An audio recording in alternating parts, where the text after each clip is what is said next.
आइए साथ मिलकर योग की एक वैज्ञानिक खोज का प्रारंभ करें, जहां आप वैज्ञानिक हैं और प्रयोगशाला है आपका हृदय, और आप ही हैं परिणाम। नमस्ते प्रिय भाइयों एवं बहनों, आप सभी का आस्था भजन चैनल पर स्वागत है। आज मैं इस प्रोग्राम को कुछ अलग तरीके से प्रस्तुत करना चाहूँगा।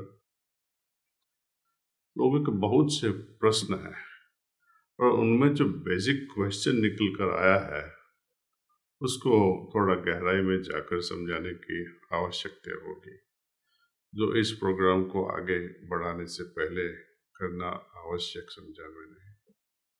इस प्रश्न ने मुझे यह सोचने पे मजबूर किया कि लोगों को पारंपरिक चक्र और सहज मार्ग पद्धति में जो चक्र सिस्टम है उसमें क्या अंतर है, कैसे ये एक दूसरे से अलग है, इस विषय में जानना जरूरी है।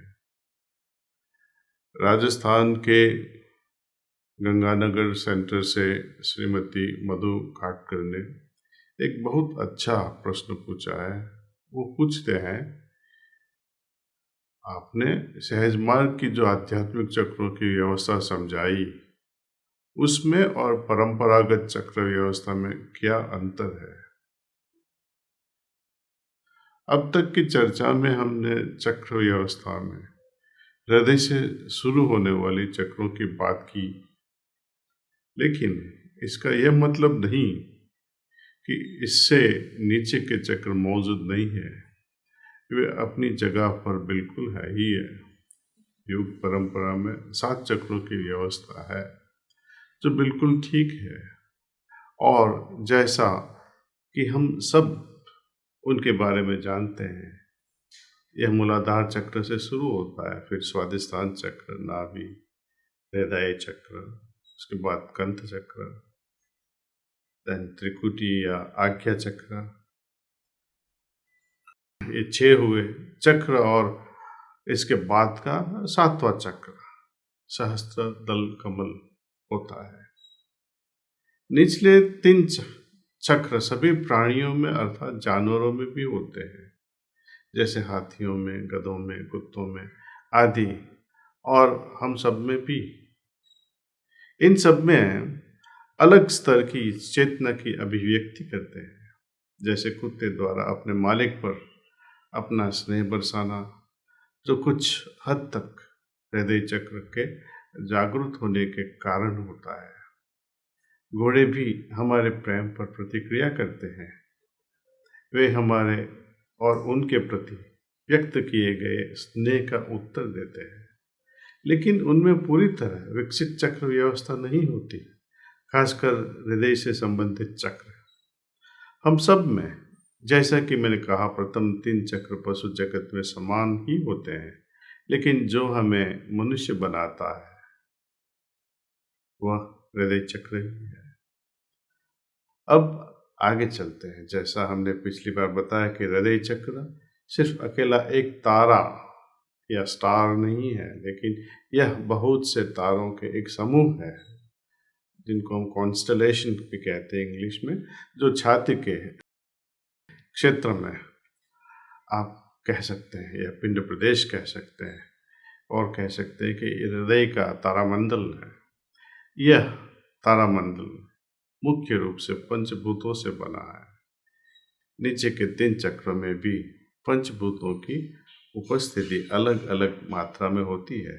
जैसे मूलाधार चक्र मूल रूप से पृथ्वी तत्व के बारे में होता है। मूलाधार का अर्थ है मूल प्लस आधार, जिसके बगैर कुछ भी अस्तित्व में नहीं रह सकता। इसके बगैर मानव जाति नहीं बचेगी। यह बहुत आवश्यक केंद्र है। पारंपरिक रूप से कहा जाता है कि हम कंठ चक्र के बाद आज्ञा चक्र और फिर सहस्त्रदल कमल तक पहुंचते हैं, लेकिन एक योगी के नजरिए से या योग साधक के नजरिए से देखने पर, जिसे एक योग्य गुरु का मार्गदर्शन प्राप्त है, आप पाएंगे और आप अनुभव करेंगे कि हर एक चक्र पर, जैसे हृदय चक्र में या आत्मा चक्र में या अग्नि बिंदु पर असीम विस्तार होता है, और गुरु की सहायता न होने पर आप बिना प्रगति किए एक ही बिंदु पर अनंत काल तक बने रह सकते हैं। आपका विस्तार होता रहेगा, पर यह बिंदु तक ही सीमित रहेगा। इस दशा को हम अवधूत दशा कहते हैं। अवधूत दशा में आप जहाँ हैं उसी बिंदु पर विस्तार ही विस्तार पाते रहते हैं। इसे ही हम भंवर में फंस जाना कहते हैं, जिससे आप अपने आप उबर नहीं पाते। आपको बाहरी सहायता की या बाहरी शक्ति की सहायता की जरूरत होती है, जो आपको इस भंवर से निकाल सके, जिसने आपको एक तरह से अवधूत बना दिया है। अब त्रिकुटी के आगे के क्षेत्र में इतना विशेष क्या है? जब हम हृदय क्षेत्र में स्थित पंचभूतों के सभी चक्रों को पार कर लेते हैं, जो आपस में दो विपरीत चीजों के बारे में है, द्वंद्व। ये पंचभूत हमारी मनोदशा के आधार पर एक खूबसूरत खेल रचते हैं। जैसा मैंने 5 स के बारे में बताया था, जो हर चक्र की प्रकृति के बारे में बताते हैं। संतुष्टि हृदय चक्र पर, आत्मा चक्र पर शांति, अग्नि चक्र पर संवेदना, चौथे जल चक्र पर साहस, और विशुद्धि चक्र पर स्पष्टता या क्लैरिटी। क्या इसका यह मतलब है कि ये सिर्फ इन्हीं गुणों को प्रकट करते हैं? नहीं, इनमें इनके विरोधी गुणों का भी एक विशाल समूह है, जो स्पष्टता और इसके अभाव के मध्य झूलता है। इसमें संपूर्ण अज्ञान भी संभव है। इसी तरह संवेदना और आवेग, क्वालिटी ऑफ द थर्ड चक्र, संतोष एवं बेचैनी, शांति और इसका अभाव, और साहस और भय के मध्य झूलता यह स्पेक्ट्रम इन बिंदुओं पर मौजूद होता है। ये अनुमान की बात नहीं है। मैं अपने और हजारों लोगों के अनुभव की बात से मैं ये कंक्लूजन पे आया हूँ। अगर आप में अचानक बहुत साहस आ जाए, तो क्या आप में उतनी ही स्पष्टता बनी रहेगी? इसमें संयम हो सकता है। तो आप कल्पना करें कि एक भ्रष्ट राजनीतिक या चोर, उसका चक्र, जो चौथा चक्र खुल जाए, जागृत हो जाए, जिसे हम जल चक्र कहते हैं, और जो साहस का केंद्र है। राजनीतिक और चोर में जब ये साहस बढ़ जाता है तो बड़ी समस्या हो सकती है। आप ही फैसला करें कि क्या योग हम सबको रावण बनाने के लिए है क्या? मेरे हिसाब से यह हमें संतुलित मानव बनाने के लिए है। इसलिए इन सभी विपरीत गुणों में एक संतुलन होना चाहिए। लेकिन जब हम गुणों के संतुलन की दशा आगे निकल जाते हैं, तो यह अत्यंत सुंदर दशा होती है, और इसका वर्णन शब्दों में नहीं किया जा सकते। जब हम पंचभूतों से इनके 5 तत्वों के विरोधी गुणों के संघर्ष के परे जाते हैं, तब हमें त्रिकुटी के आगे का अनुभव और ज्ञान प्राप्त होता है। सहज मार्ग पद्धति में हम त्रिकुटी पर ध्यान नहीं करते, क्योंकि यह शक्ति का केंद्र है, ऊर्जा का केंद्र है। महाभारत में भगवान श्री कृष्ण ने अर्जुन को अवश्य एक बार त्रिकुटी पर या ये आज्ञा चक्र पर ध्यान करने के लिए कहा था, क्योंकि उस समय की मांग थी शक्ति, ऊर्जा। उसे शक्ति की आवश्यकता थी। ताकि वह युद्ध कर सके। लेकिन यहाँ हम लोग युद्ध के मैदान में नहीं है, हम एक पारिवारिक जीवन जी रहे हैं जहाँ जिन चीज़ों का महत्व है, भक्ति, प्रेम, करुणा, संतोष, और ये सब चीज़ें हृदय में ही है। यानी मैं आपको बाद में बताऊंगा कि हम हृदय पर ही ध्यान क्यों करते हैं सहज मार्ग में। लेकिन आज पहले हम बहन मधु ने जो प्रश्न पूछे उसको सुलझा लें कि जब हम त्रिकुटी और सहस्त्रदल कमल के मध्य के और आगे के बिंदुओं की ओर बढ़ते हैं, जिन्हें हम सुविधा के लिए 6, 7, 8, 9, 10 चक्र या बिंदु कहेंगे। बिंदु 10 और 11 के मध्य सहस्त्रदल कमल का बिंदु है, जो सच्चित आनंद की दशा का स्थान है। सहज मार्ग में हम सहस्त्रदल कमल को स्पर्श नहीं करते। जिन बिंदुओं को बिंदु 6,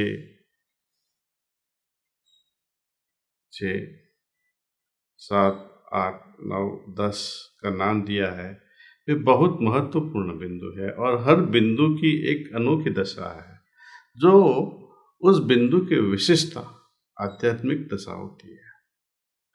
हम सहस्त्रदल कमल को इसलिए स्पर्श नहीं करते क्योंकि इस बिंदु पर आते ही हम परम आनंद में विभोर हो जाते हैं, खो जाते हैं। वहाँ इतना आनंद है कि उसमें से बाहर निकलना कठिन हो जाता है और योगी सदा के लिए उसमें रम जाता है, फंस जाता है। यह दुर्भाग्यपूर्ण होता है क्योंकि योग का लक्ष्य आपको इन सभी चीज़ों से, यहाँ तक कि परमानंद से भी मुक्त करना चाहते हैं। आप यदि परम आनंद में विभोर ही रहोगे तो ईश्वर से मिलन कब होगा, जरा सोचिए। जबकि यहाँ आप स्वतः परमानंद से बंधे हो जाते हैं और उसके परे जाना है, सभी तरह के गुणों और अनुभव से परे, तो एक खास गुरु की जरूरत इंडिस्पेंसिबल या खास हो जाती है। मैं आपको इन बिंदुओं या चक्रों की शरीर में जो स्थितियां हैं वो समझाऊंगा कि वे हमारे इस शरीर के क्षेत्र में और सिर के क्षेत्र में इस जगह स्थित है। तो देखिए, साधारण समझ के लिए यह कि प्रथम 3 बिंदु हृदय से निचले क्षेत्र में, फिर हृदय से शुरू करके हम यहाँ तक विशुद्धि तक आते हैं, जो 5वां चक्र है।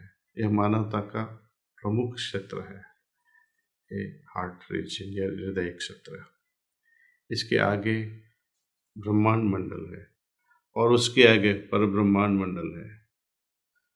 हम इन सभी अनुभवों की यात्रा करते हुए, इन्हें पार करते हुए उस दशा में पहुंचते हैं जो भगवान हनुमान जी को प्राप्त थी। उनकी दशा का वर्णन 9वें बिंदु की आध्यात्मिक दशा के समान है और हमें उस स्थान के वातावरण की याद दिलाता है जो विनम्रता की दशा है। हनुमान शब्द का अर्थ यही है कि वह व्यक्ति जो सम्मान एवं मान की फिक्र नहीं करता। मान का अर्थ है सम्मान और हनु का अर्थ है के बगैर। जब कोई अपनी आध्यात्मिक यात्रा में 9वें चक्र पर पहुंचता है तो उनमें अत्यधिक विनम्रता का गुण अपने आप विकसित होता है। इसके लिए मेहनत नहीं करनी पड़ती है, अपने आप विकसित होता है, नेचुरली, स्वाभाविक रूप से, या कहें सहज रूप से।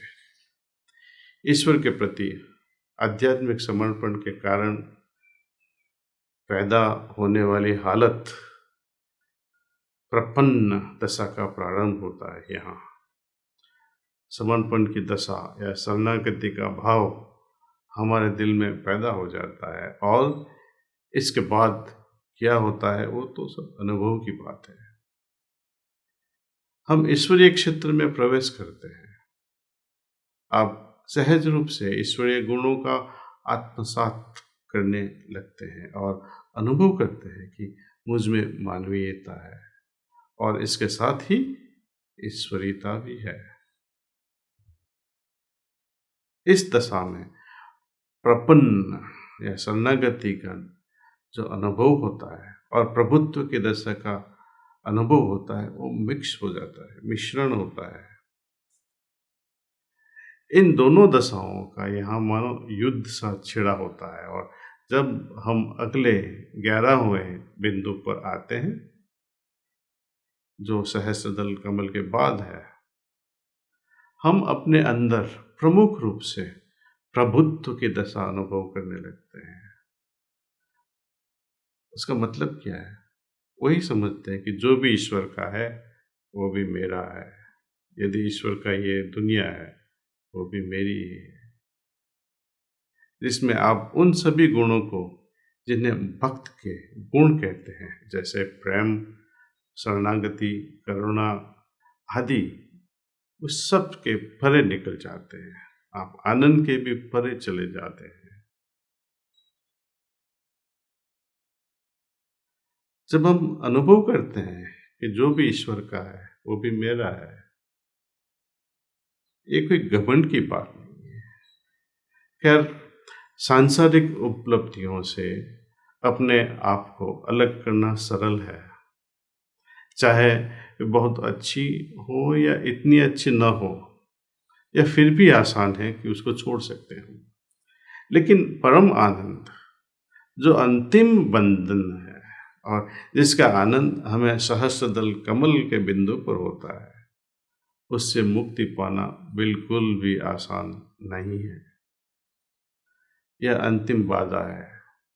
फिर भी अगर आप इस परीक्षा में पास हो गए और आगे बढ़े तो आप ईश्वर के क्षेत्र में सत्यपद की दशा में पहुंच जाते हैं। मेरे सद्गुरु परम पूज्य बाबूजी महाराज की सर्वोत्तम खोज यह थी कि उन्होंने इस क्षेत्र को ढूंढा जिसे केंद्रीय क्षेत्र कहते हैं, और ईश्वर की कृपा से जो अभ्यासी संपूर्ण शरणागति की दशा में ईश्वर के बगैर असहाय अनुभव कर रहा होता है और उसे अपनी आध्यात्मिक प्रगति की भी फिक्र नहीं होती, वह उच्चतम स्मरण की दशा में लीन होता है, तब ईश्वर स्वयं ऐसी आत्मा की आध्यात्मिक प्रगति की जिम्मेदारी खुद ले लेता है और उसे वहाँ ले जाते हैं जिसे ब्रह्मरंध्र चक्र कहते हैं, जो 12वां बिंदु है, जहाँ लोग चोटी रखते हैं ना, वो जगह। अगर उस व्यक्ति ने अपने जीवन काल में ही मुक्ति, जिसे परंपरा में विदेह मुक्ति कहते हैं, प्राप्त कर ली, तो मृत्यु के समय आत्मा इस ब्रह्मरंध्र से बाहर निकलती है।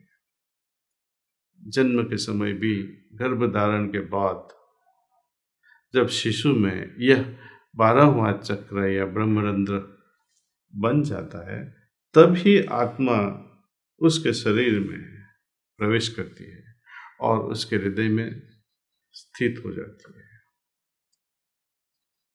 जब ये 12वां चक्र से हृदय में वो आती है, तब all the other chakras are formed uniformly से। खैर, इसके आगे 12वें चक्र के आगे है केंद्रीय क्षेत्र, जो आपको भी बताया। वहाँ पे 13वां बिंदु है जिसको सेंटर भी कहते हैं सहज मार्ग में, और जो हर चीज का प्रारंभ क्षेत्र है। यह वह स्थान है जहाँ से ईश्वरीय आज्ञाएं हमारे हृदय में उतरती है। ये वही क्षेत्र है जहाँ से भगवान राम और श्री कृष्ण जी महाराज इस पृथ्वी पर अवतारित हुए। अगर आप इसके बारे में अधिक जानना चाहते हैं और पुस्तक पढ़ना चाहते हैं, तो मैं आपको सलाह दूंगा कि आप श्री रामचंद्र द्वारा लिखित हुई अनंत की ओर, इंग्लिश में टाइटल है टुवर्ड्स इन्फिनिटी, को पढ़ें। इसमें उन्होंने साधकों द्वारा उनकी पहले बिंदु से 13वें बिंदु की यात्रा में अनुभव जो हो सकते हैं उसके बारे में विभिन्न आध्यात्मिक दशाओं का वर्णन किया है। आपका इस अत्यंत आनंददायक यात्रा में स्वागत है। हार्टफुलनेस में प्राणाहुति की सहायता से आप हर दिन बदलने वाली आध्यात्मिक दशाओं का अनुभव प्राप्त करेंगे। यदि ये अनुभव बार बार एक ही रहा तो मान लेना कि आप आगे नहीं बढ़े। इस अभ्यास के लिए आपको पूरी तरह से अनुशासित, डिसिप्लिन होना जरूरी है। हम सुबह 10 या 15 मिनट से ध्यान तो शुरू करते हैं, लेकिन धीरे धीरे उसको आगे बढ़ाना, 1 घंटे तक ले जाना है। इसके बाद हम हार्टफुलनेस का दूसरा अभ्यास इसमें जोड़ लेते हैं, जिसे हम सफाई कहते हैं, क्लीनिंग कहते हैं। सफाई का संबंध अपनी चेतना में जमा हुई अशुद्धियों को हटाने से है। सभी साधकों को इसकी विधि भी सिखाई जाती है। अन्य सभी पद्धतियों की तरह इस पद्धतियों को भी जीवन में प्रयोग करने के लिए और इसे प्रभावशाली बनाने के लिए आपको शुरुआती दीक्षा या इनिशिएशन लेनी पड़ती है। आप इन अभ्यासों को YouTube पर या वीडियो द्वारा या हमारी मास्टर क्लासेस में बताए ढंग से खुद देख सकते हैं, लेकिन बेहतर यही होगा कि आप अपनी यात्रा, आध्यात्मिक यात्रा किसी प्रशिक्षक की निगरानी में शुरू करें। पूरे विश्व में 14,000 से भी ज़्यादा प्रशिक्षक उपलब्ध है। आप उनकी सेवाओं का उपयोग कर सकते हैं। आप इस सुविधा का उपयोग हार्टसेप्ट के माध्यम से भी कर सकते हैं। अगर आप ऐप के उपयोग से असहज है तो आप हमारे किसी टोल फ्री नंबर पर बात करके आपके क्षेत्र के प्रशिक्षक की जानकारी ले सकते हैं। अब हम कुछ मिनटों के लिए ध्यान करेंगे। हो सकता है कि हम ध्यान करते करते आस्था भजन पे दूसरा प्रोग्राम आ जाए। आप अपना ध्यान चालू रखिएगा। 20 मिनट या आधा घंटा आप बैठ सकते हैं। आइए हम हमेशा की तरह ध्यान शुरू करें। वे जो हार्टफुलनेस ध्यान के लिए नए हैं, उनको इतना ही करना है कि सिर्फ रिलैक्स हो जाए। आपके पास से सभी भटकाने वाले साधनों को, जैसे फोन आदि को हटा दें और हृदय में ईश्वरीय प्रकाश की उपस्थिति है उस पर ध्यान करें। सोचिए कि यह दिव्य प्रकाश जो मेरे हृदय में मौजूद है, वो मुझे उनकी ओर खींच रहा है और मैं यहाँ से आपको प्राणाहुति भेजता रहूँगा, जिसका आप खुद अनुभव कर सकते हैं। इस विचार को जितना संभव हो उतनी देर तक बनाए रखें। अगर आपका ध्यान इस पवित्र विचार से भटक जाए और आपको बहुत से विचार आने लगे तो अपने आप को बस यही याद दिलाएं कि आप दिव्य प्रकाश की उपस्थिति पर ध्यान कर रहे हैं। आइए तो शुरू करें।